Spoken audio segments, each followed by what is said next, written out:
Hello student, today we discuss topic properties of the material in engineering material. The various properties of the material are as follows.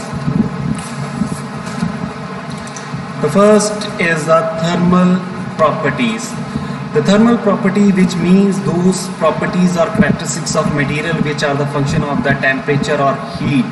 We are here concerned with the thermal behavior of solid.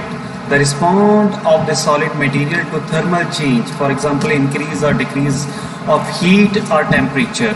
The various thermal properties are heat capacity, second is the specific heat, third is the thermal expansion, and fourth is the melting point. First, heat capacity. Heat capacity is the property of the material which shows the ability of the material to absorb heat from the external surrounding. It represents the amount of energy required to produce a unit temperature change in material. The second is the specific heat. The specific heat is a quantity of heat that must be added to a unit mass of a solid to raise its temperature by only 1 degree is known as a specific heat. And the third one is the thermal expansion.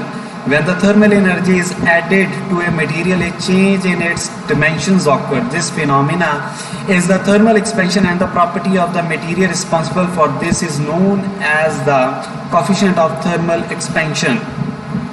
The coefficient of the thermal expansion is the amount of the expansion in a unit length of a solid material as a result of the temperature raise of only 1 degree. And the fourth is melting point. You know all what is the melting point. The melting point of a metal is that temperature at which a solid material is changed into liquid. And the next properties of the material is electrical properties. The most important electrical properties of the engineering materials in the electric conductivity. It is the ability of a material to permit the flow of electricity in the material. The various electrical properties are conductors, semiconductor, and insulators. Conductors, the substance that allow the electricity to pass through them, as called as conductor. The second is the semiconductor, the substance which are solid, either non-metallic element or component which allow electrons to pass through them, so they are conduct electricity in much the same way as metal are called semiconductor.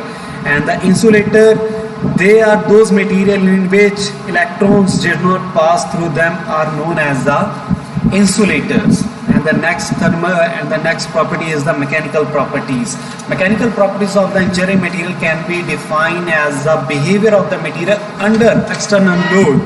The first is the strength, second is the elasticity, third is the plasticity, fourth is the ductility, fifth is the malleability, sixth is the brittleness, and seventh is the hardness.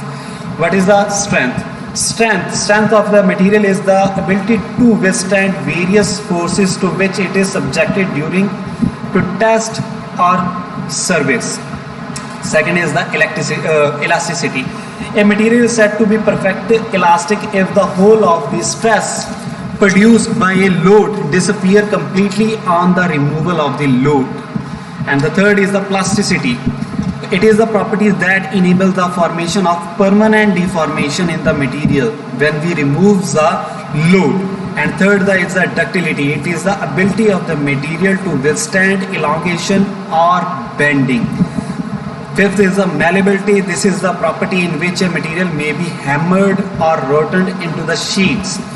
Brittleness.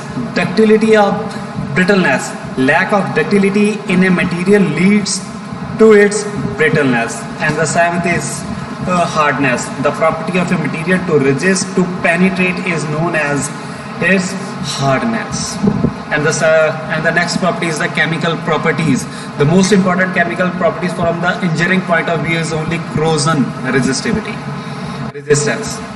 Thank you. Thanks a lot.